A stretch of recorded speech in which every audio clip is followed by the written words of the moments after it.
교회 여러분, 지난 일주일 동안에도 주님의 은혜 가운데서 편안히 지내셨습니까? 명절도 또 잘 지내시고 건강한 모습으로 교회에 나오셔 대면 예배로 나오신 여러분들을 환영하고, 또 줌으로 또 유튜브로 함께 예배에 참여하는 모든 교우들에게 하나님의 영원하신 평화와 은총이 함께 하시기를 간절히 기도드립니다.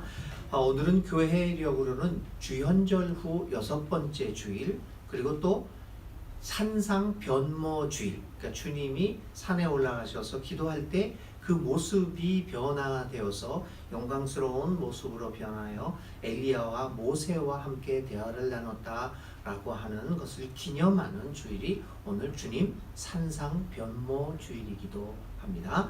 오늘 주현절 후 6번째 그리고 산상 변모 주일 예배 하나님 앞에 마음을 모아 진리와 영으로 예배 드리겠습니다. 우리 함께 예배로 부름을 주님 앞에 바침으로써 주일 예배 시작하겠습니다. 전능하신 분 주 하나님께서 말씀하시어 해가 돋는 데서부터 해지는 데까지 온 세상을 불러 모으신다.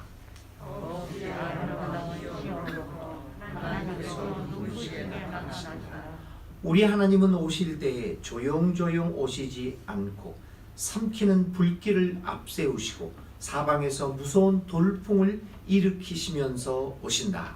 당신의 백성을 판단하시려고 위의 하늘과 아래의 땅을 증인으로 부르신다. 나를 믿는 성도들을 나에게로 불러 모아라. 희생제물로 나와 언약을 세운 사람들을 나에게로 불러 모으라. 하늘이 주님의 공의를 선포함은 하나님 그분만이 재판장이시기 때문이다. 함께 읽겠습니다. 우리의 예배를 기쁘게 받아주시는 하나님, 지난 한 주간도 주님의 인도하심을 따라 믿음 안에서 살게 하시고 오늘은 거룩한 주일을 맞이하여 성전으로 불러주셨습니다.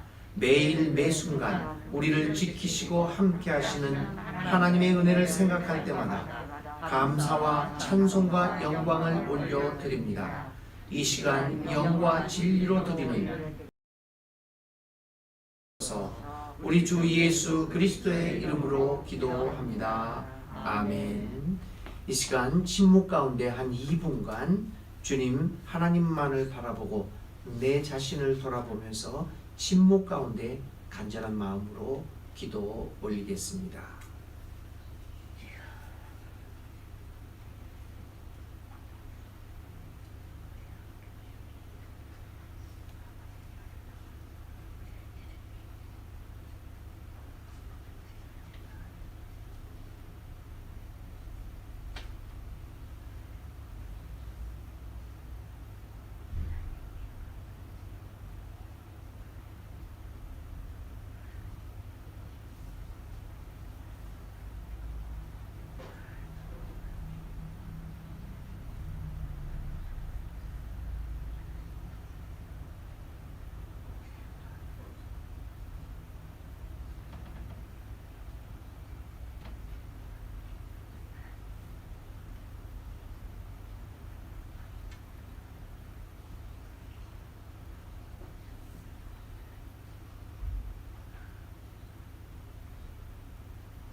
이제 사도신경을 통하여 우리의 신앙을 하나님 앞에 고백합니다.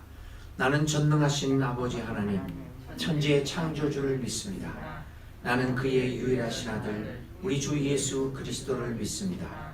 그는 성령으로 잉태되어 동정녀 마리아에게서 나시고 본디오 빌라도에게 고난을 받아 십자가에 못 박혀 죽으시고 장사된 지 사흘 만에 죽은 자 가운데서 다시 살아나셨으며 하늘에 오르시어 전능하신 아버지 하나님 우편에 앉아 계시다가 거기로부터 살아있는 자와 죽은 자를 심판하러 오십니다. 나는 성령을 믿으며 거룩한 공교회와 성도의 교제와 죄를 용서받는 것과 몸의 부활과 영생을 믿습니다. 아멘. 찬송가 428장입니다. 내 영혼의 햇빛 비치니 주 영광 찬란해. 이 세상 어떤 빛보다 이 빛도 빛나네. 주의 영광 빛난 광채 내게 비춰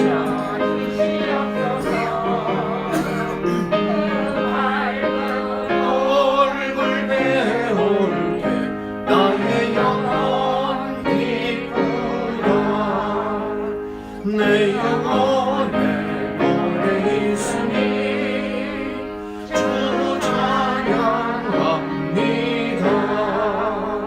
주 귀를 기울이시사 다 듣고 계시네. 주의 영광 빛난 광채 내게 비춰 주시옵소서.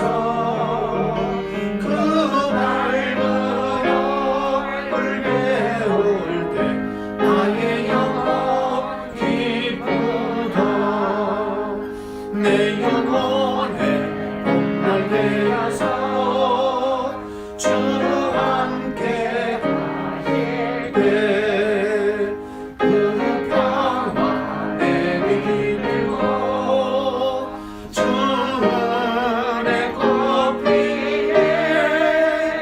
주의 영광 빛난 광채 내게 비춰 주시옵소서.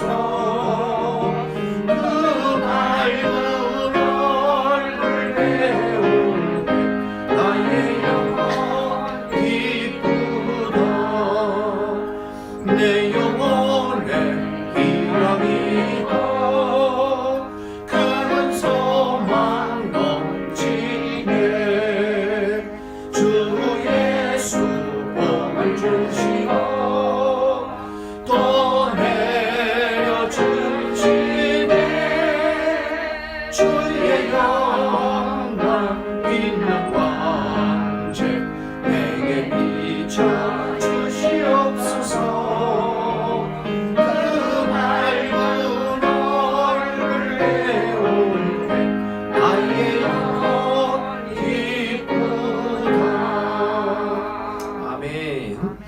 우리 함께 공동 기도문을 우리 마음과 정성을 다하여 하나님 앞에 드리겠습니다. 화면에 나와 있는 우리 공동 기도문 함께 읽도록 하겠습니다. 오 하나님, 우리는 당신과 하나입니다. 당신이 우리를 당신과 하나로 만드셨어요.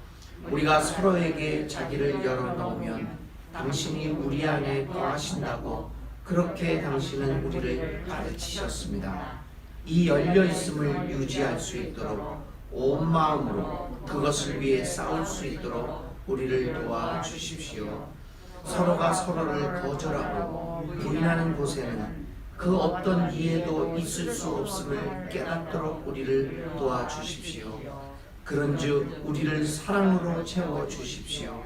서로 다른 길을 걸어도 사랑으로 결속되게 하시고 당신을 세상에 현존케 하시는 한 분 영 안에서 하나 되게 하십시오. 사랑이 모든 것을 극복합니다. 사랑이 모든 것을 이깁니다. 우리 주님 예수님의 이름으로 기도합니다. 아멘. 하늘에 계신 우리 아버지, 아버지의 이름을 거룩하게 하시며 아버지의 나라가 오게 하시며 아버지의 뜻이 하늘에서와 같이 땅에서도 이루어지게 하소서. 오늘 우리에게 일용할 양식을 주시고 우리가 우리에게 잘못한 사람을 용서하여 준 것 같이 우리를 시험에 빠지지 않게 하시고 악에 빠지지 않게 하시고 악에서 구하소서. 나라와 권능과 영광이 영원히 아버지의 것입니다. 아멘. 아멘. 예, 오늘 우리에게 주시는 기록된 하나님의 말씀은 우리 로마서 8장에 있는 말씀, 계속해서 우리가 주일마다 주일 예배 때 로마서를 읽고 있죠. 로마서 8장 26절부터 27절까지 있는 말씀을 한 목소리로 함께 읽도록 하겠습니다. 로마서 8장 26절부터 함께 읽겠습니다. 이와 같이 성령께서도 우리의 약함을 도와주십니다.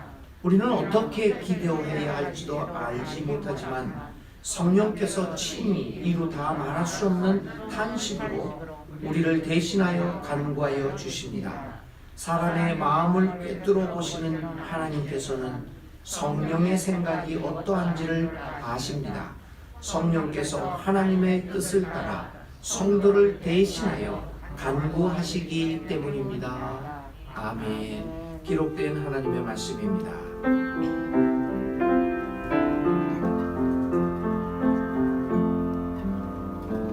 이 말씀 따라 사는 동안 지치지 않게 하시고 이 말씀 따라 사는 동안 주님 나라 이루소서.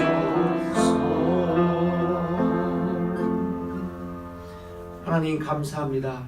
지나간 주간에 우리 민족의 최대 명절인 설날을 또 즐겁게 건강하게 지나게 해주신 것을 감사합니다. 코로나 위기로 우리가 마음껏 가족들과 함께 모여 정을 나누지는 못하였지만 거리는 멀리 있었지만 그러나 주님의 은혜 가운데 마음으로 서로 사랑을 나누고 정을 나누게 해주신 은혜를 감사합니다. 늘 어려운 순간에서도 하나님을 바라보게 도와주시고 늘 주님과 동행하는 아름다운 삶을 살아가는 모든 교우들이 될 수 있도록 그들의 삶 하나하나를 하나님께서 지켜주시고 동행하여 주시옵소서. 하나님, 오늘도 주님 앞에 나와 예배를 드립니다. 우리의 마음과 정성과 진리와 영으로 예배를 드립니다. 그리고 주님의 말씀에 귀를 기울이고 있습니다. 주님 간절히 바라옵는 것, 성령님 우리 가운데 임재하여 주셔서 선포되어지는 하나님의 말씀이 우리의 삶의 밭에 떨어져서 여러 가지 다양한 열매를 거둘 수 있도록 성령님 역사하여 주시옵소서. 감사하며 예수님의 이름으로 간절히 기도를 드립니다. 아멘. 네, 명절 잘 지내셨습니까? 네, 많이 모이지는 못했겠지만 그래도 나름대로 우리 한민족의 최대의 명절인 이러한 기회를 통해서 서로 가족들과 연락을 하고 지내는 것은 참 좋은 일이라고 생각을 합니다. 저는 평생을 굉장히 많은 세월을 외국에서 지냈습니다. 이제 아르헨티나 이런 나라에서 한 40여 년을 지냈는데 그 한국 분들이 그 교민들이 그 머나먼 그 나라에서도 이 설날이 되면 서로 이 명절을 지키기도 합니다. 이제 남미 같은 경우에는요, 1월달, 2월달에 이제 소위 이제 설날을 맞이하는데 우리는 거기서는 남반구에 살기 때문에 여름입니다. 그래서 설날을 아주 뜨겁게 햇빛 속에서 보내곤 하였지만 그래도 하여튼 이런 명절들을 통해서 우리 민족의 전통을 되살려보고 가족들이 한번 바쁜 생활 가운데서 이렇게 잠시 잊어먹었던 가족들, 먼 친척들 돌아보고 또 조상의 은혜들도 생각하는 이제 귀한 시간이 이라고 생각을 합니다. 여러분들 잘 지내셨을 걸로 믿습니다. 오늘 다시 또 주님의 날에 돌아와서 우리 하나님 말씀 앞에 우리 자신을 서게 됩니다.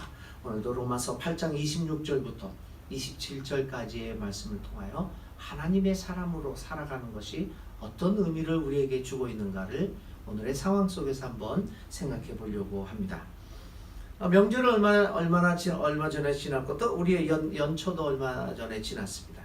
연말이 되거나 연초가 되면 사람들은 나름대로의 결심을 하게 됩니다. 또 운동을 열심히 하겠다, 뭐 또 나쁜 습관들이 있으면 그 나쁜 습관들을 금년에는 정리하겠다, 뭐 운동을 시작하겠다 등의 여러 가지 계획을 세웁니다. 여러분들도 그렇고 저도 그렇고 늘 계획을 세웠습니다. 근데 며칠이 지나면 이 계획을 실행하는 데 있어서 자꾸 여러 가지 핑계들이 나면서 그 계획을 그대로 실천하지 못하는 경우도 많이 있습니다. 대부분이 그렇습니다. 그래서 결국 거창했던 계획은 수포로 돌아가고 맙니다. 그래서 옛날 어른들은 이 많은 경우에 이 결심이 무너지는 것이 3일 만에 이루어진다. 그래서 우리 여러분들이 잘 알고 있는 작심삼일이라는 말을 우리 조상들은 늘 써왔습니다. 근데 우리 조상들만 쓰는 것이 아니라 제가 외국에서 오랫동안 살았는데 거기서도 마찬가지 속담이 있습니다. 모든 계획은, 결심은 3일 안에 무너진다. 이 인간들의 가지고 있는 이 공통된 심리인가 봐요. 작심삼일. 이 작심삼일이라는 것을 어떻게 이겨볼까 라고 하는 것을 연구한 사람들도 있습니다. 한 영국 대학의 어떤 연구팀이 이 작심삼일이라고 하는 인간의 심리를 극복할 해결책을 한번 찾아보자 라고 해서 한 10여 년 전에 이 연구팀이 연구를 시작했습니다. 그래서 온라인 실험을 하기 시작했는데요. 3천만 명을 대상으로 이 실험을 1년 동안 진행을 했습니다. 물론 온라인으로 했죠. 1년 동안 새해 결심을 지켜내기 위한 최선의 방법은 뭐냐라고 하는 것을, 또 최악의 방법은 무엇인가 라고 하는 것을 찾아내는 시도를 했습니다. 결과가 어떻게 나왔을까요? 1년 후 이 3천만 명을 대상으로 했던 실험 결과에서 단 12%만이 이 약속을 지켜냈다고 하는 겁니다. 그러니까 88%의 사람들이, 거의 90%의 사람들이, 아니 대다수의 사람들이 이 작심삼일을 이겨내지 못했다는 겁니다. 그래서 하여튼 이런 결과를 바탕으로 해서 이 연구소가 이 작심삼일을 이겨낼 수 있는 방법을 여러 가지로 몇 가지로 내놓았지만 그 효과는 아무도 알 수가 없습니다. 사실 우리 이 작심삼일을 이겨내기 위한 여러 가지 충고들도 많이 있습니다. 그 중에 하나가 아주 재미있는 충고가 하나 있습니다. 왜 우리가 새해 결심을 이겨내지 못하느냐? 힘과 힘의 충돌로 보는 사람도 있었어요. 그래서 이 사람은 이 연구소는 이런 이야기를 했어요. 우리가 작심삼일을 견뎌내지 못하고 하는 것은 우리 안에 구습안주력, 말도 어려워요. 구습안주력이라는 것이 작동하기 때문이다. 우리 심리 속에서 구습, 옛날 습관, 안주하려는 힘, 그게 우리 심리 속에서 작용을 한다는 겁니다. 이거 내가 여태까지 수십 년 동안 해왔던 건데, 이런 구습 안주력. 그러니까 여러분들도 늘 해왔던 방식대로 하려고 그러지 않습니까? 여러분 이제 어머니들도 음식을 만들 때 뭐 요때는 꼭 여기가 마늘이 들어가야 돼, 요때는 뭐 간장이 들어가야 돼, 그것도 외간장이 아니라 우리 조선 간장이 들어가야 돼, 뭐 그런 것들 있잖아요. 근데 그걸 바꾸려고 안 합니다. 거기에 안주하려는 것. 그래서 그걸 구습 안주력이라고 얘기를 하는 거예요. 그래서 이 구습 안주력이 우리의 심리에 워낙 강해가지고 뭔가를 새로운 결심을 하려고 그러는데 그 결심을 이루지 못하도록 계속해서 옛날 풍습에 안주하게 만든다는 겁니다. 그럼 어떻게 작심삼일을 이길 수 있을까? 내 마음속에서 새로운 의지력이 생겨서, 심리 속에서요, 이 구습 안주력보다 새롭게 하려고 하는 의지가 더 강해지면 그 결심을 실행에 옮길 수 있다라고 합니다. 여러분, 그러니까 여러분들이 갖고 있는 구습 안주력을 이길 수 있는 의지력을 한번 길러보라. 그러면 이 새로운 결심들을 실행할 수 있다. 이런 이야기들을 합니다. 듣기가 좋죠? 맞다. 고개가 끄덕끄덕 거립니다. 그런데 여기서 우리가 질문하는 거는, 누가 이 구습 안주력보다 더 큰 의지력을 가질 수 있겠는가? 라고 하는 것. 이야기들은 아까도 얘기했더니 12%밖에 그 계획을 실행하지 못했다라고 하는 것은, 그리고 구습 안주력을 이기는 의지력을 갖고 있어야 한다는 것들을 우리 다 알고 있지만 이게 이루어지지 않는다라고 하는 것은 결국 인간이 가지고 있는 의지력이라고 하는 것이 얼마나 약한 것인가라고 하는 것을 보여주고 있습니다. 사도 바울도 이러한 인간의 의지의 약함을 로마서 7장 22절 이하에서 이렇게 토로하고 있습니다. 나는 속사람으로는 하나님의 법을 즐거워하나 내 지체에는 다른 법이 있어서 내 마음의 법과 맞서서 싸우며 내 지체에 있는 죄의 법에 나를 포로로 만드는 것을 봅니다. 나는 비참한 사람입니다. 누가 이 죽음의 몸에서 나를 건져 주겠습니까? 이 로마서 7장 22절부터 24절에 바울은 자신의 실존에 대하여 이렇게 고백하고 있습니다. 이것을 오늘의 말로 얘기하면 그런 거죠. 죄의 법, 구습 안주력이 있어서, 그러나 또 한편으로는 새롭게 살려고 하는 나의 의지력이 있는데 이게 맨날 싸우는데 구습 안주력이 워낙 강하기 때문에 새로운 그리스도의 법으로 살려고 하는 이 의지력을 항상 구습 안주력이 이기고 있습니다. 참 나는 비참한 사람입니다. 나는 초라한 사람입니다. 누가 나를 구해줄 수 있겠습니까? 이렇게 고백하는 겁니다. 우리 모두를 우리 스스로는 약한 존재라고 고백할 수밖에 없을 것입니다. 이러한 약한 의지력을, 약한 능력을 갖고 있는 우리들의 존재를 생각하면서 오늘의 말씀으로 들어가 봅니다. 지금까지 몇 주간 동안에 우리는 하나님의 사람으로 살아가기에 대한 이야기를 6주 동안 로마서 8장을 통해서 해왔습니다. 하나님의 사람은 누구입니까? 화면을 한번 제가 정리를 하면서 보여드리겠습니다. 자, 첫 번째, 하나님의 사람의 정체성의 가장 중요한 것은 하나님의 영에 이끌려 살아가는 사람들이 하나님 사람의 아이덴티티, 정체성입니다. 하나님의 영에 이끌려 사는 사람. 두 번째는 하나님의 영에 이끌려 살다 보니까 나의 삶의 가치관이, 가장 중요한 가치관이 생명의 가치관에 의해서 살아가게 됩니다. 두 번째 말씀이죠. 자, 하나님의 영에 이끌려 사는 사람. 두 번째는 생명의 가치를 중심으로, 하나님의 영에 이끌리다 보니까 정체성에서 나는 나의 삶의 가장 중요한 것은 생명입니다. 이 생명의 가치를 중심으로 살아가는 사람. 세 번째 정체성은 뭐였습니까?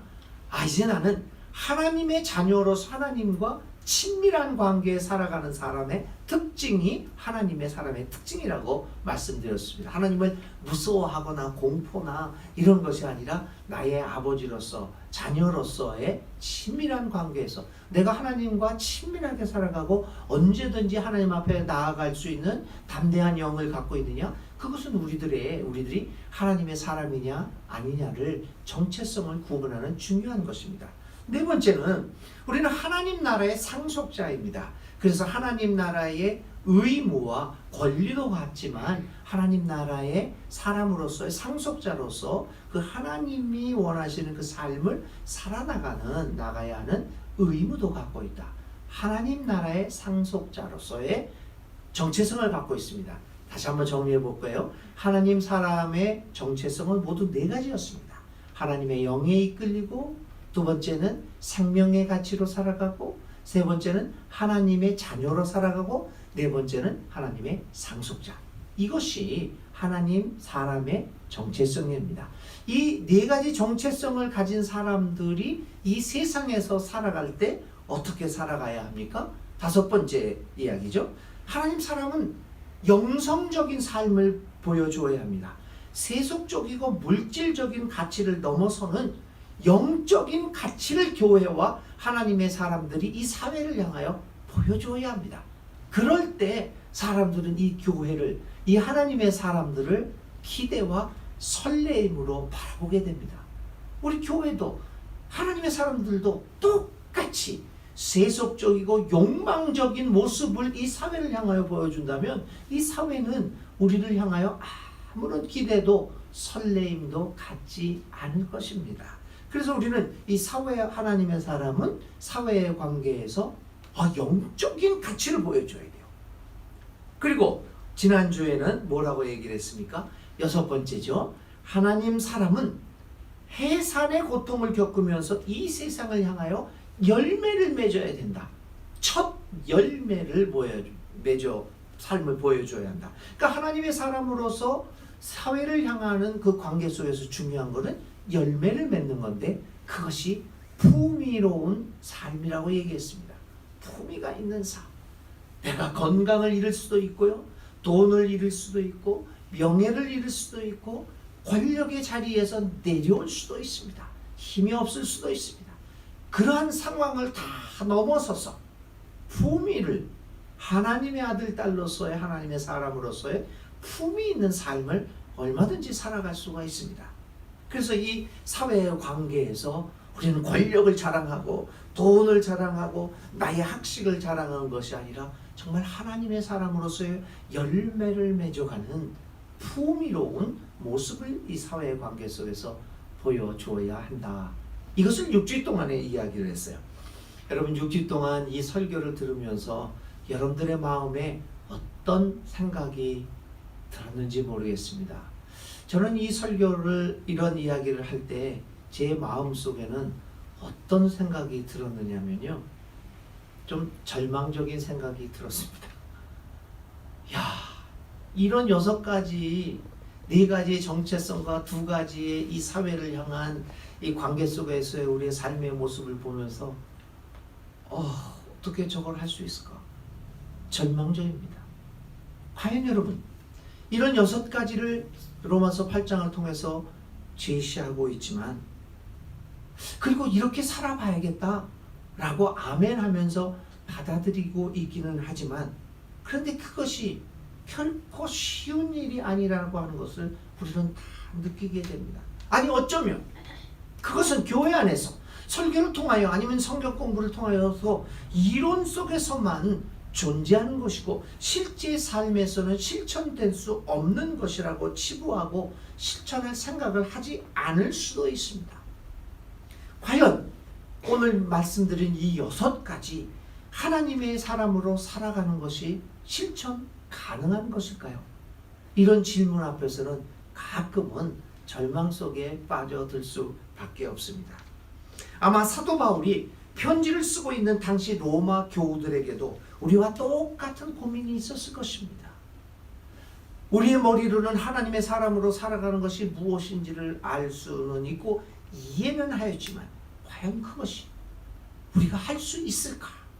라고 하는 생각, 그러한 질문들이 솟구쳐 나왔을 것입니다. 새로운 종교 운동이었던 이 기독교를 받아들이고 예수님을 구주로 믿으면서 과연 내가 살고 있는 이 로마 사회에서 살아갈 수 있을까? 라고 하는 의문이 로마 교회 교우들에게도 분명히 있었을 것입니다. 세상과 함께 해산의 고통을 겪으면서 새로운 세계의 탄생을 위하여 신음하며 희망을 품고 살아가는 사람들도 과연 이 일이 가능할 것인가에 대한 회의를 갖기에 충분한 것이 오늘 우리가 살아가고 있는 현실입니다. 이런 사람들을 향하여 오늘 사도 바울은 또다시 목소리를 높이고 있습니다. 사울은 도대체 무슨 이야기를 하고 싶었던 것일까요? 오늘 본문을 통하여 우리는 무엇이 우리로 하여금 이렇게 불가능하게 보이는 하나님의 사람으로 살아가게 하는 그것을 실천할 수 있도록 하는가? 라고 하는 질문에 하나님의 음성을 들어보려고 합니다. 무엇보다도 오늘의 본문은 인간의 약함을 전제하면서 시작하고 있습니다. 인간은 참 약합니다. 인간의 약함에 대해서는 작심삼일이라는 말에서도 나타난 것처럼 여러분, 인간의 능력과 인간의 의지는 그리 믿을 만한 것이 되지 못합니다. 나는 반드시 이걸 하겠습니다. 이렇게 살겠습니다. 이렇게 합시다. 의지를 가지고 이야기를 하지만 그러나 인간의 의지와 결단력은 신뢰할 것이 못 됩니다. 인간은 몇 사람의 경우를 정말 도인의 지경에 이른 몇 사람들을 제외하고서는 우리는 스스로를 통제할 수 있는 능력이 그리 많지 않습니다. 우리는 그것을 인정할 수밖에 없습니다. 그래서 인간의 능력이나 인간의 의지만을 믿고 일을 하다가는 낭패를 당하기가 십상입니다. 그래서 여러분들 오늘 우리들이 사회에서 살아가면서 인간의 능력이나 인간의 의지만을 믿을 수가 없기에 우리 인간들은 이 공동체를, 이 사회를 이루어가면서 제도를 만든 겁니다. 그 제도를 통해서 불완전한 인간의 의지력들을 보충해 나간 거죠. 그래서 이러저러한 법도 있고 이러저러한 그 제도도 있습니다. 사유재산 같은 경우에도요. 사유재산, 인간은 그러면 내가 내 재산을 갖는데 적당한 수준까지 갖도록 하자. 나는 너무 욕심을 내지 않고 내 재산을 모으겠습니다. 근데 그걸 능력을 믿을 수가 없거든요. 그래서 이 사유재산이나 또 기업도 내가 능력껏 일을 하고 그리고 이 능력껏 벌고 또 적당한 수준까지 이렇게 벌겠습니다. 이 기업 운영도 그렇게 인간의 좋은 뜻에 맡기다 보면 엉망으로 되거든요. 그래서 사유재산에서도 여러 가지 상속세도 있고 뭐 재산세도 있고 해서 거기다가 그 제도를 통해서 인간의 의지를 믿을 수 없기 때문에 조절을 하는 겁니다. 이 기업들 간의 그 문제도 내가 그냥 경쟁 속에서 살아가면 되지 않느냐. 근데 그걸 믿을 수가 없기 때문에 그래서 나는 남을 해치지 않고 정당하게 공정하게 경쟁하면서 나의 기업을 하겠다. 말뜻은 좋죠. 근데 그렇게 될 수가 없잖아요. 그래서 공정거래법이라고 하는 것들도 제도를 만들어서 인간의 믿을 수 없는 인간의 의지를 조절을 하고 있는 게 오늘 우리들이 살아가는 사회의 모습입니다. 인간의 의지가 약하기 때문에 믿을 수가 없기 때문에 그런 제도들도 만들어 나가고 있습니다. 그래서 이 제도들이라는 것들도 사실 제도도 믿을 수가 없거든요. 거기에 인간의 악한 의지들이 포함되어 있기 때문에 그래서 제도들도 잘 갱신을 해야 될 필요가 있는 것이죠. 칼빈은 그래서 신학적으로 이런 인간 실존의 문제를 뭐라고 얘기했냐면 인간은 전적으로 타락되어 있는 사람들이다. 자유의지가 상실되었다 라는 말로 장로교 시조인 칼빈은 얘기했던 것입니다. 그래서 우리의 삶의 본질은 칼빈에게 의하면 신학적으로는 우리의 삶의 본질은 죄로 물들어 있기에 자신의 삶을 이끌고 나갈 만한 능력이 없다라고 얘기합니다. 그러면 이렇게 약하고 무능한 인간이 여러분 어떻게 하나님의 사람으로 그 6가지를 지켜가면서 살아갈 수 있겠습니까? 그것을 전제하면서 오늘 바울은 오늘의 본문을 이야기하고 있는 겁니다. 바울은 그것이 성령의 도움으로 가능하다고 말하고 있습니다.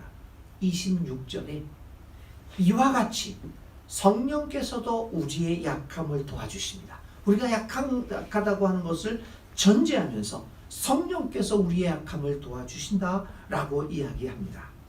우리는 어떻게 기도해야 할지도 알지 못하지만 성령께서 친히 이루 다 말할 수 없는 탄식으로 우리를 대신하여 간구하여 주신다 라고 말하고 있습니다.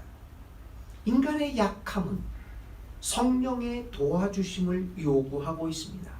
교우 여러분, 우리가 그나마 하나님의 사람으로 살아갈 수 있다라고 하는 생각하는 그 믿음과 작지만 희망이라도 간직할 수 있는 그 근거는 바로 성령의 도우심에 있습니다. 하나님의 성령이 우리와 함께함으로써 우리에게 능력이 발생하게 되는 것이고 그리고 우리는 그 능력으로 하나님의 사람의 삶을 살아갈 수 있게 되는 것입니다. 성경에 나타난 그리고 인류의 역사에 나타난 신앙의 인물들은 하나같이 성령에 감동되어 성령의 주시는 영의 힘으로 성령의 도움으로 살아갔던 사람들입니다. 그들이 하나님의 사람으로 살아갈 수 있었던 것은 오직 성령이 그들에게 임하여 도움을 베풀었을 때 가능했습니다. 1182년 그러니까 12세기 말엽에 태어나서 1226년 13세기 초에 이제 세상을 떠났다 44살로 세상을 떠났던 우리 인류 기독교 역사에서 가장 뛰어난 인물 중에 하나라고 일컬어지는 사람이 하나 있습니다.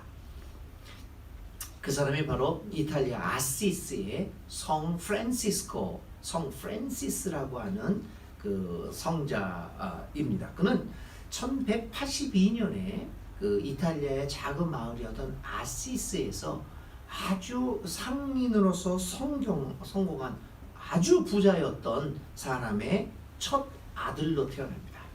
아주 부잣집의 아들로 태어납니다. 그리고 부유한 삶을 살게 됩니다.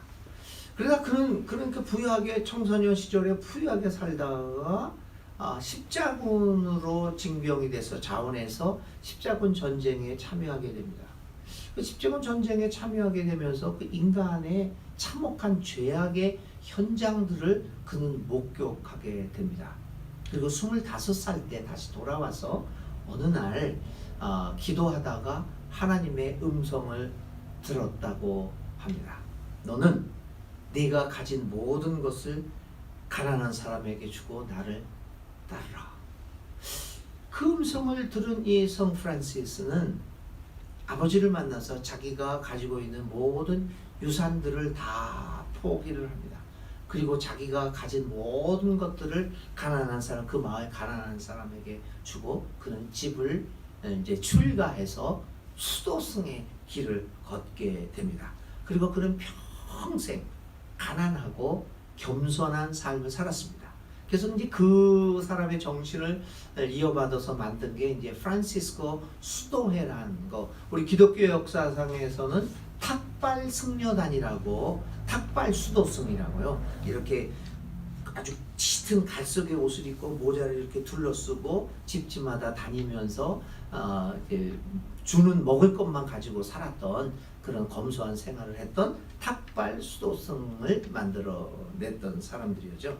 여러분들이 유럽 성당에 가보시면은 여기 이런데 그냥 뭐 성자들의 그 동상들을 많이 세워놨어요. 그림들. 근데 누가 누군지를 모르지 않습니까?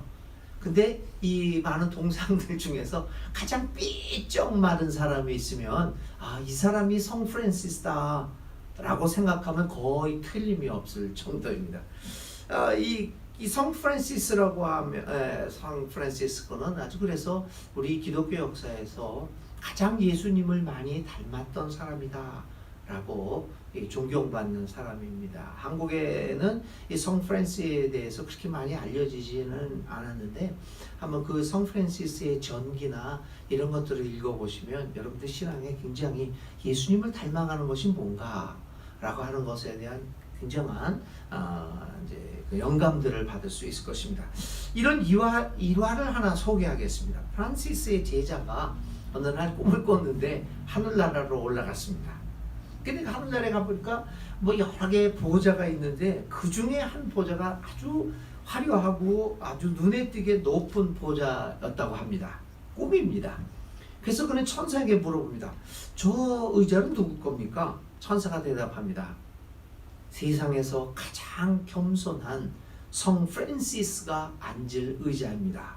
그 말을 듣고 이 제자는 부러운 마음이 들었는데 꿈에서 깨어납니다. 이 제자가 어느 날 조용한 시간에 스승에게 묻습니다. 선생님께서는 스스로를 어떤 사람이라고 생각하십니까? 프란시스가 그에게 답변합니다. 이 세상에서 내가 가장 악한 사람이라고 생각하지. 내가 제일 나쁜 놈이야. 이런 대답을 합니다. 그 말을 듣고 제자는 기회를 놓치지 않고 그에게 반박합니다. 선생님, 저는 선생님의 말씀에 실망했습니다. 선생님 그렇게 말씀하시는 것은 그 교만 아니겠습니까? 그건 위선입니다. 많은 사람이 선생님을 성자라고 부르고 있지 않습니까? 세상에는 수많은 강도, 살인자들, 온갖 악한 악한 사람들이 득실거리는데 어떻게 선생님께서는 스스로 가장 악한 사람이라고 말씀하십니까? 그게 바로 위선 아닙니까? 제자의 이 반응은 어떻게 보면 뭐 일리가 있는 반응이죠. 모든 사람들이 다 정말 훌륭한 사람이라고 하는데 나는 제일 나쁜 놈이야. 이거 뭐 자기 자랑하는 것 같은 위선자 같은 모습을 또 이 제자는 보았던 거죠. 그러자 성 프란시스는 빙그레 웃으면서 이 제자에게 이야기합니다. 그건 자네가 나를 몰라서 그래. 정말 나는 악한 놈이지. 하나님께서 내게 이렇게 많은 은혜를 부어주셨고 성령께서 나를 이렇게 도와주셨으니까 오늘날 내가 된 것뿐이라네. 만약 하나님이 내게 주신 은혜와 성령이 나에게 주신 그 도움을 내가 아닌 다른 사람에게 주었더라면 그 사람은 나보다 몇 배나 더 훌륭한 사람이 되었을 것이네. 이나마 살아갈 수 있는 것 하나님의 은혜와 성령님의 도우심이 있었을 뿐이지. 그의 진심에서 우러나오는 말을 들은 제자는 그때서야 이 프란시스 자기의 스승을 제대로 알아보게 되었다라고 하는 일화가 있습니다.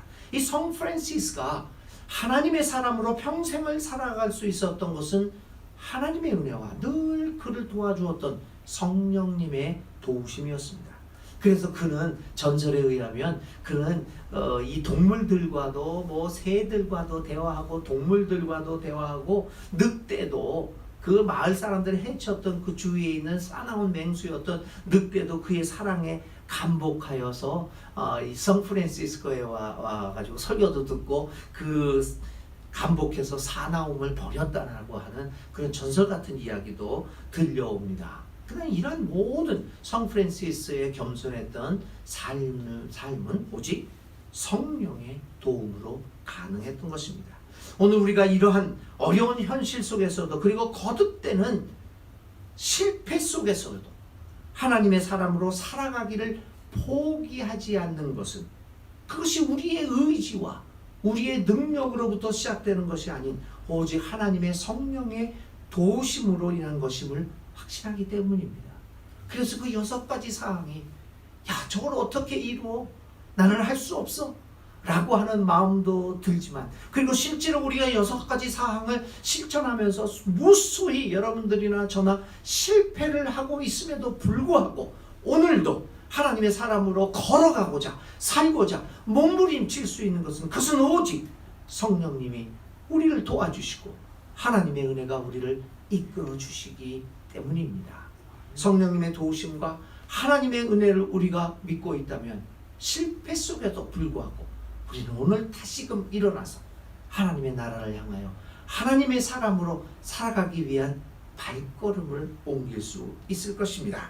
성령님의 도움은 어떤 식으로 우리에게 이루어질까요? 계속해서 바울은 우리가 하나님의 사람으로 살아갈 수 있는 것은 성령님이 말할 수 없는 탄식으로 우리를 대신하여 간절히 구하시기 때문이라고 얘기합니다.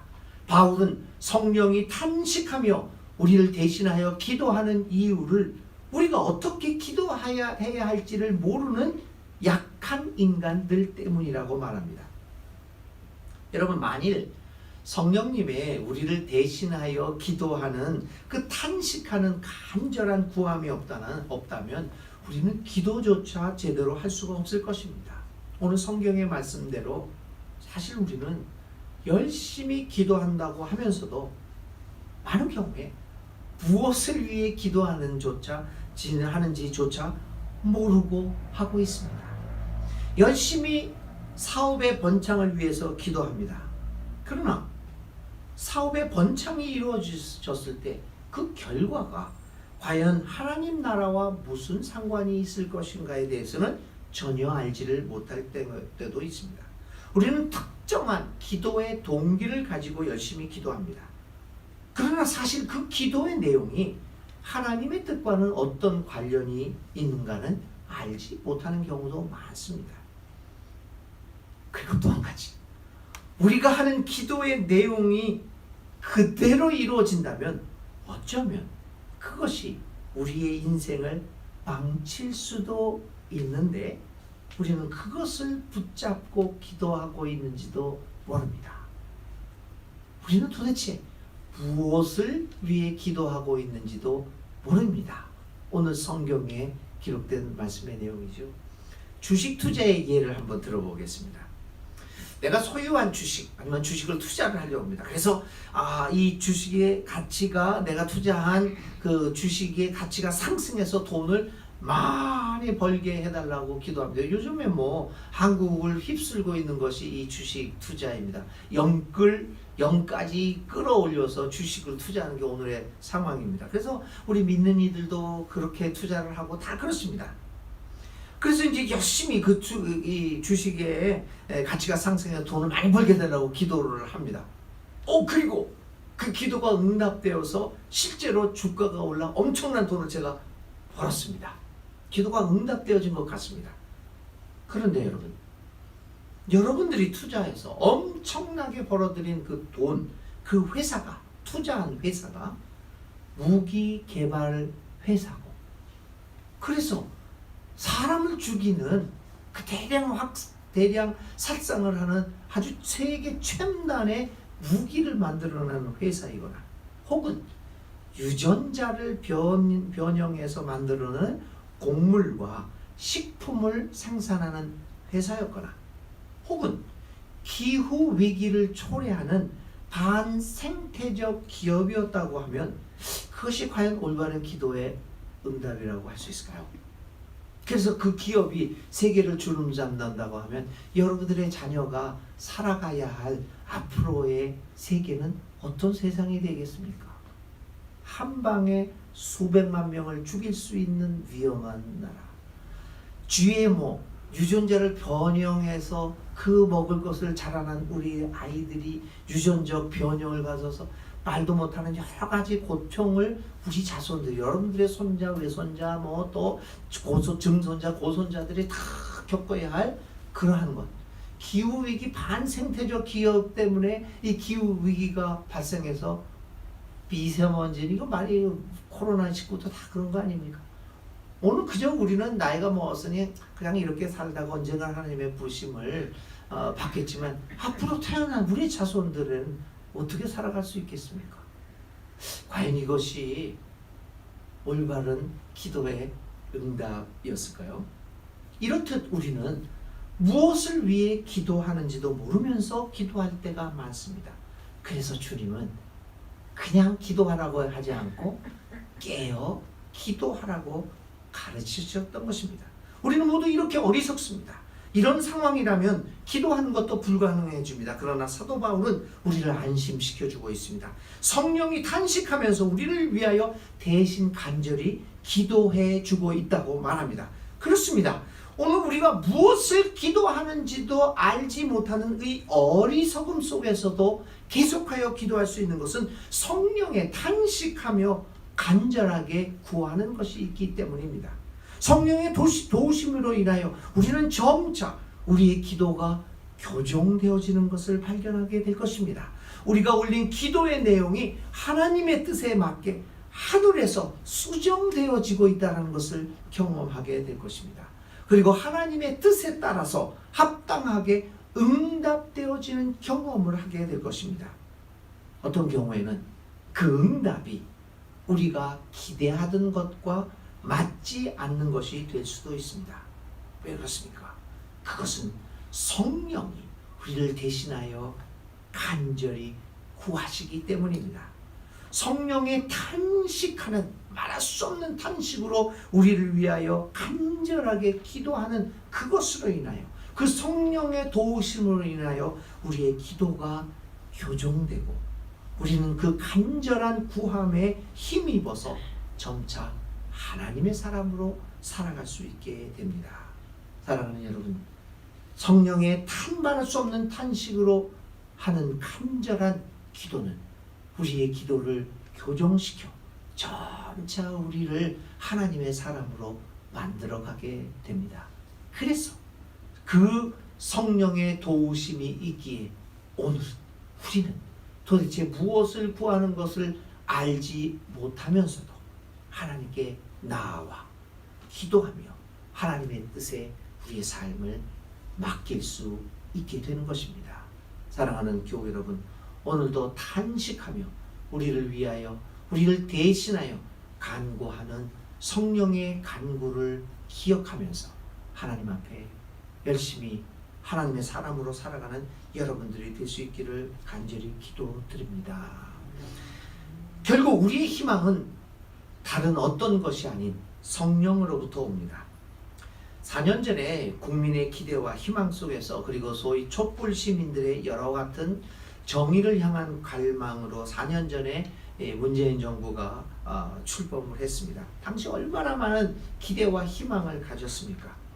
그런데 지금 4년이 흐른 지금 여러 가지 의미에서 우리 모두를 실망케 만드는 일이 한둘이 아닙니다. 교회는 어떻습니까? 어떤 사건이 있을 때마다 열심히 회개를 외치고 새롭게 다시 태어나자고 열심히 외치지만 오늘 우리 교회들의 모습은 어떻습니까? 여전히 변화하는 모습을 보이지 못하고 기득권에만 매달리는 구태의연한 모습을 그대로 보이고 있습니다. 우리는 성경으로 돌아가자고 얘기합니다. 하나님에게로 돌아가자고 얘기합니다. 예수님을 회복해야 된다고 강조하기도 합니다. 그런데 여러분, 사실 이 말이 너무나 공허하게 들립니다. 왜 그러냐면 지금까지 한국교회가 맨날 외쳤던 것이 뭡니까? 하나님께로 돌아가자, 성경으로 돌아가자, 예수님을 회복하자. 그것이 지금까지 우리 한국교회가 외쳤던 것이 아닙니까? 그런데도 아무런 변화는 발생하지 않고 있습니다. 문제는 어디 있을까요? 문제는요, 어떤 성경을 말하느냐 이겁니다. 이 성경, 어떤 하나님, 도대체 우리가 믿고 있는 하나님이 어떤 하나님이냐, 이런 것들이 문제예요. 하나님에게로 돌아가야 돼요. 성경으로 돌아와야 돼요. 예수님에게로 돌아와야 돼요. 그건 자명한 사실입니다. 근데 어떤 성경으로 돌아와야 되느냐, 이 성경의 말씀들을 우리는 어떻게 해석하고 어떻게 우리의 오늘의 상황에서 적용할 수 있느냐가 중요한 것이죠. 여기에 대한 이야기는 하지 않고 무조건 성경으로 돌아와, 무조건 하나님에게로 돌아오라, 예수님에게 돌아오라. 이거는 참 공허한 이야기죠. 이러한 공허한 이야기를 하는 교회로부터 우리는 아무런 희망을 발견하지 못합니다. 코로나19 시대에서도 우리는 여전히 어린아이 같은 모습을 벗어나지 못하고 늘 자기 자신만을 중심으로 살아가는 모습을 그대로 보였습니다. 정치에서도 종교에서도 어디서도 희망을 찾아볼 수 없게 되었습니다. 여러분, 과연 우리에게 하나님의 사람으로 살아가는 것은 불가능한 겁니까? 우리의 변화는 불가능한 겁니까? 이런 상황에서 이제 우리는 하나님의 사람으로 살아가는 일을 포기해야만 하는 것입니까? 안 되는 것 어떻게 하겠습니까? 안 되지 않습니까? 그러니 이렇게 변화도 포기하고 하나님의 사람으로 살아가는 것 포기하는 것 외에 다른 방법이 없지 않겠습니까? 과연 하나님의 사람으로 살아가게 간다는 것에 희망은 가능한 것일까요? 우리는 이러한 절박한 상황에서 다시 한번 우리를 도우시는 성령님을 바라보아야 합니다. 성령께서 하나님의 뜻을 따라 성도를 대신하여 지금도 간절히 기도하고 계시기 때문에 우리는 희망을 품을 수 있습니다. 열왕기상 19장 10절 이하에는 예언자 엘리야의 탄식하는 소리가 나옵니다. 그게 바로 오늘 우리들의 탄식이죠. 엘리야는 아합 왕의 부인인 이세벨의 박해와 살인 협박의 두려움으로 목숨을 살리기 위해서 도망을 칩니다. 그는 동굴로 피신합니다. 너무나 죽음의 위협이 컸기 때문에 그는 불이 나게 아마 야반 도주를 했는지 그냥 꽁지를 빼고 그냥 도망을 갔습니다. 그리고 굴 속에 피신해서 절망에 빠져들기 시작합니다. 그 절망에 찬 소리가 열왕기상 19장 10절의 엘리야의 탄식입니다. 뭐라고 엘리야가 탄식을 합니까? 이제 나만 홀로 남았는데 그들은 내 목숨마저 없애려고 하고 있습니다. 이제 나만 홀로 남았는데, 아주 절망의 소리입니다. 더 이상 할 수가 없다는 얘기죠. 그래서 더 이제 나는 모든 것을 포기하겠습니다 라는 이야기를 합니다. 나만 홀로 남았는데, 이때 이런 절망에 가득 찬 탄식을 내쏟았을 때 엘리야에게 들려진 하나님의 음성이 하나 있었습니다. 이 절대적 절망의 상황에서 하나님이 이렇게 얘기합니다. 너 혼자 남아있는 것 아니다. 바알에게 굴하지 않은 7,000명의 무리가 있음을 하나님이 그에게 말합니다. 이 절대적 상황에서 엘리야는 하나님의 도우심, 하나님의 말씀으로 다시금 일어납니다. 그리고 엘리사를 후계자로 임명한 후 다시 용기를 갖고 이스라엘의 개혁 운동을 주도하게 됩니다. 엘리야의 희망, 그 절대적 절망 속에서 그가 다시 일어났던 희망은 하나님의 성령의 도우심으로 인한 것입니다. 그는 성령의 도우심으로 다시금 그 절망을 뒤집고 일어나 다시금 희망을 품게 되었습니다. 그리고 하나님의 사람으로 살아갈 수 있었습니다. 교우 여러분, 우리에게 희망은 어디 있습니까? 인간의 약함과 상황의 악함을 이기고 우리는 과연 하나님의 나라를 이룩할 수 있고 하나님의 사람으로 살아갈 수 있겠습니까? 그것을 수행할 수 있겠습니까? 그것이 가능하겠습니까? 교우 여러분, 인간의 연약함을 아시는 성령님의 도우심으로 가능합니다. 말할 수 없는 탄식으로 우리를 대신하여 하나님께 간절히 구하시는 성령의 도움으로 가능합니다. 그러므로 사랑하는 여러분, 하나님 사람으로 살아가기, 오직 성령을 의지하면서 성령의 사람으로 살아가게 될 때 우리 모두는 하나님의 사람으로 살아갈 수 있게 될 것입니다. 교우 여러분, 겸손하게 엎드려서 오직 성령의 도우심을 간절히 구하는 모습으로 오늘도 희망 잃지 않고 나만 홀로 남아있는 것이 아니라 바알에게 굴하지 않은 7,000명의 하나님의 사람이 아직도 건재하고 있음을 확신하면서 오늘도 힘들지만 하나님의 사람으로 살아가기를 애쓰는 여러분들 될 수 있기를, 더 처치가 될 수 있기를 간절히 기원을 드립니다. 성령의 도움으로 다시금 하나님의 나라를 향하여 힘찬 발걸음을 내딛는 모든 교우들에게 하나님의 은혜가 가득하시기를 기도드립니다. 기도하겠습니다. 하나님 아버지, 감사합니다. 오늘도 우리에게 하나님의 말씀을 들려주시니 은혜에 감사드립니다. 주님 안에서 살아가는 우리들이 정말 여러 가지 어려움도 있고 많은 장애도 있지만 성령의 도우심으로 결국 승리하며 주님의 나라를 이루어갈 수 있음을 믿습니다. 오늘도 성령의 도우심을 간절히 간구하오니 우리와 함께하여 주시옵소서. 예수님의 이름으로 간절히 기도를 드립니다. 아멘. 네, 감사합니다. 오늘 교회 소식 몇 가지 나누도록 하겠습니다. 아까도 말씀드렸지만 오늘 교회력은 주현절 후 6번째 주현절 교회력은 오늘로서 끝납니다. 그리고 오늘 주님 산상 변모 주일이었고요. 그리고 중요한 것은 이번 주부터 사순절, 예수님의 고난을 기억하는 사순절이 시작됩니다. 2월 17일 이번 주 수요일부터 제의 수요일, 그러니까 죄를 뒤집어 쓰고 참회하면서 예수님의 고난을 기억하는 사순절을 시작하곤 했거든요. 그래서 사순절이 수요일부터 시작이 됩니다. 이번 금년에는 2월 17일 날이 제2의 수요일 예배를 드리게 됩니다. 사실 교회 역사에서는 이 제2의 수요 예배는 굉장히 큰 행사로 예배를 드리곤 했습니다. 교회 역사 속에서는요. 그래서 이제 그 서양에서는 제2의 수요일 되면은 기독교 대학에서는 그러나 교회에서는 다 이 성도들이요 이마에 여기에 이렇게 긋고 다니기도 합니다. 여러분 아마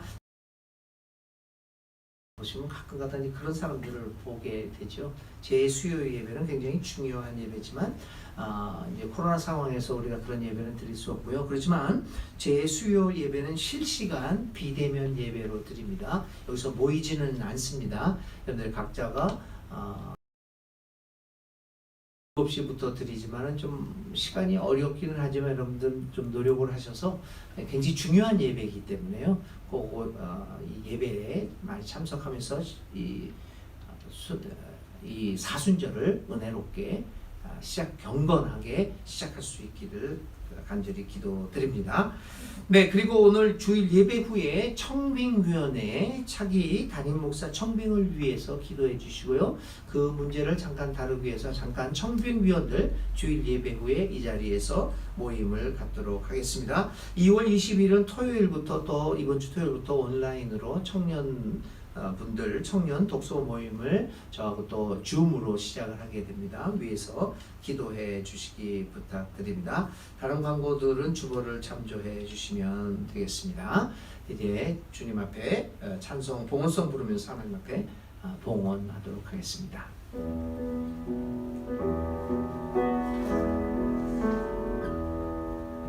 모든 것이 주께로부터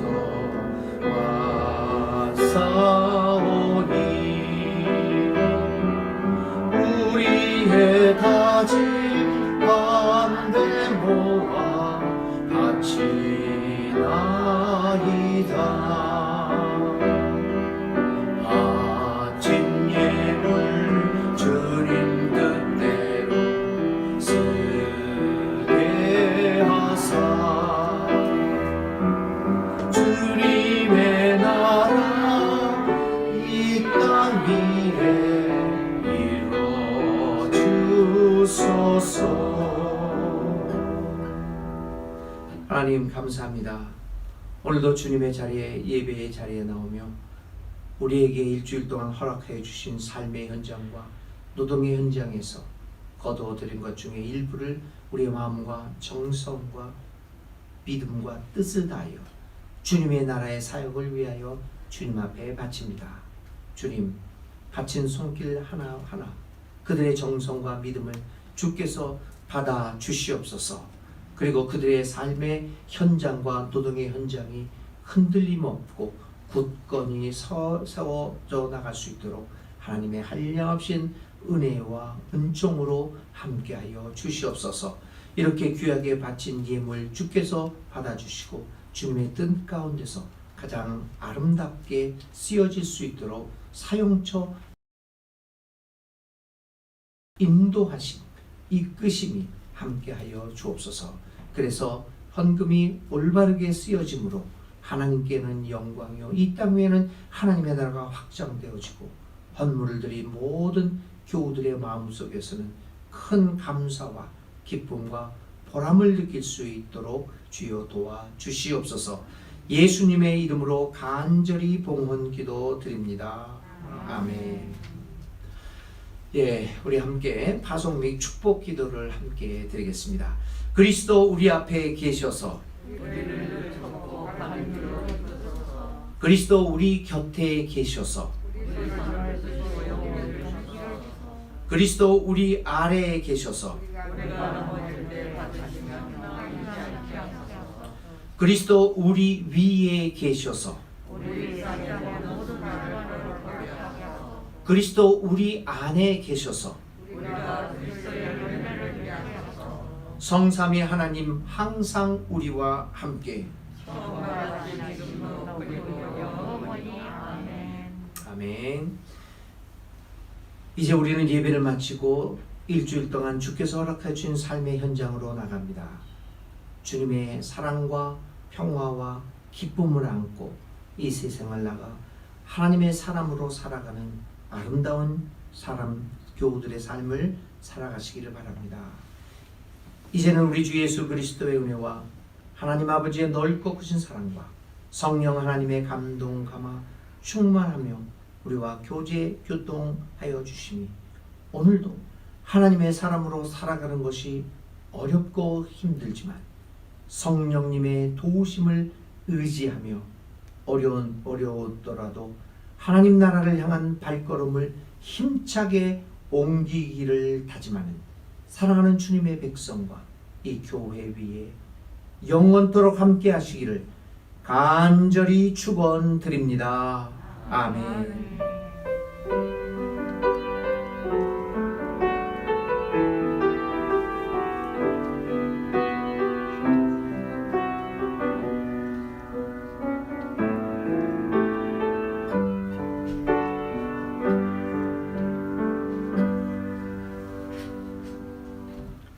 네, 이것으로 오늘 2월 14일 주일 예배를 모두 마치겠습니다. 주님의 평안을 가슴에 간직하고 여러분의 삶으로 나아가시기